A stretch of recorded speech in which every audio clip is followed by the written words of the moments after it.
Robert Kiyosaki, as author of the well-known book Rich Dad, Poor Dad, has been raising alarming concerns regarding the economic state for the U.S. for some while now. Let's see how he thinks the U.S. economy is going to collapse. Kiyosaki, in an interview, explained that the U.S. is currently in a financial mess and that the situation of the country is constantly dropping for the worse. According to him, the total economic collapse would be much more severe than the Great Depression. He cites various factors to support his claims, including the national debt, the declining value of the dollar, and the unsustainable economic policies of the government. He is particularly concerned about the debt that the nation has in its account. He sees it as an existential threat to the U.S. economy. He points out that the U.S. owes more than $28 trillion, which is greater than the GDP of the nation. This will start a domino effect that will cause the U.S. financial system to collapse completely, as well as hyperinflation, currency depreciation, and other negative effects. As a ticking time bomb, the U.S. dollar is another target of Kiyosaki's criticism. He points out that since the Federal Reserve was established in 1913, the value of the dollar has decreased by almost 98%. He contends that the Federal Reserve and the U.S. government are artificially maintaining the dollar's value. He believes the dollar will finally lose all of its value, causing an unprecedented financial crisis. In an interview, he talks about how much of a gap is between the rich and the poor in this world.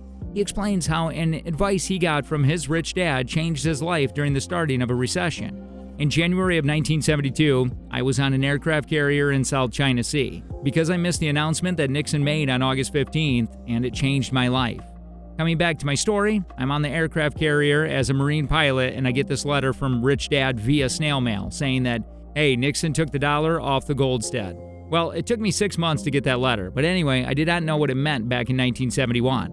For those who may not know it, it was illegal for Americans to own gold because in 1933, FDR took the dollar off the gold standard. He also caused Social Security. FDR really screwed the economy up way back then so I could have no gold. He didn't know what gold was, and that really changed my life. The government's economic policies, in Kiyosaki's opinion, are unsustainable. He points out that this is not a sustainable way to run an economy and that the U.S. government spends more than it brings in. He contends that in order to prevent a financial meltdown, the government must reduce spending and balance the budget. The world was on the verge of economic collapse in the early 1970s, and it was only a matter of time until the United States went through a financial crisis that would have a significant impact on the economy of the nation for years to come. The Bretton Woods system demise and the oil embargo were two causes that contributed to the collapse. But Richard Nixon's policies were ultimately responsible for the U.S. entering a recession. Richard Nixon, who was a standing president of that period, obviously stated that the closure of the gold window on August 15, 1971. However, it has been 50 years and the window still isn't open. Yet the information regarding FDR 1933 is accurate because it was the year that the government outlawed the possession of gold coins by Americans. As a result, American citizens were unable to exchange their Federal Reserve notes for actual gold-backed dollars at the Federal Reserve. They were limited to engaging in negotiations or trading Federal Reserve notes. This continued up until 1971 and was essentially what was going on in the late 1960s and early 1970s. However, if you were not an American or did not live in the United States, you were still able to take your Federal Reserve notes to the Federal Reserve and actually receive the gold that the notes promised to pay.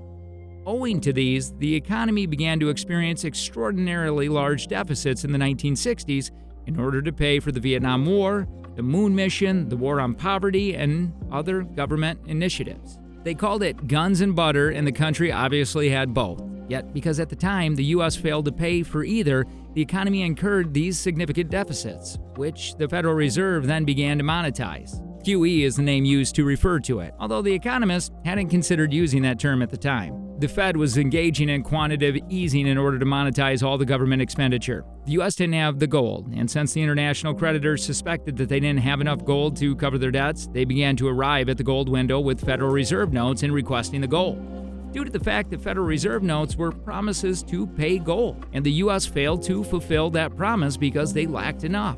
They ultimately defaulted on our responsibilities.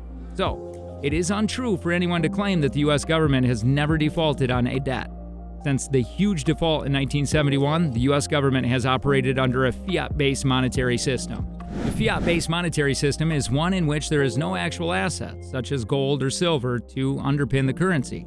Instead, it is founded on the people's faith and confidence in the government that issued their money. When the U.S. government abandoned the long-established gold standard in the 1970s, the system was put into effect. According to Kiyosaki, the system has a number of issues that render it ultimately unsustainable. In fact, that it permits governments to produce as much money as they like and causes inflation is one of the fundamental problems. Money loses value due to inflation, which also makes it more difficult for people to invest and save. The system contributes to wealth disparity as well. The people who profit the most are those who are closest to the source of money generation, such as banks and governments. The system also has the flaw of being easily manipulated. Governments can print money to pay for deficits, and central banks can control interest rates and the money supply with monetary policy.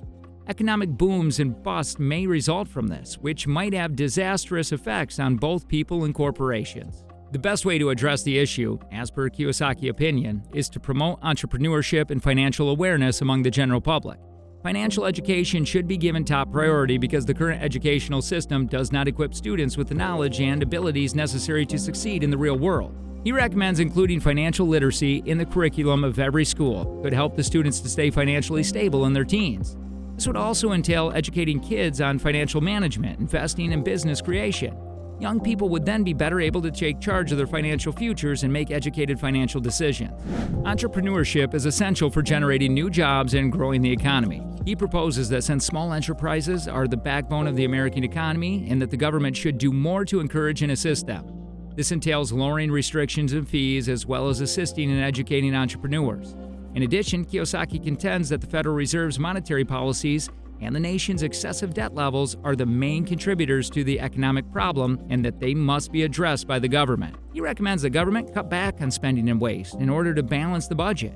In order to fight inflation and preserve the value of the dollar, he also advocates for changing or eliminating the Federal Reserve and going back to the gold standard.